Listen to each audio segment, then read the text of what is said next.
بسم اللہ الرحمن الرحیم۔ السلام علیکم۔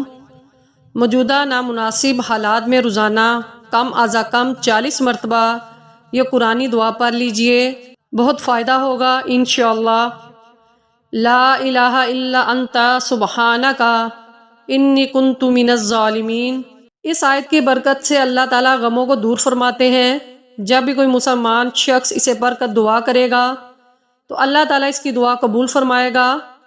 حدیث شریف میں ہے، جس مسلمان نے بیماری کی حالت میں 40 مرتبہ مذکورہ آیت کریمہ پڑھ لی، اگر اس بیماری میں انتقال ہو گیا تو شہید کا اجر ملے گا، اور اگر تندرست ہو گیا تو اس کے تمام گناہ معاف کر دیے جائیں گے۔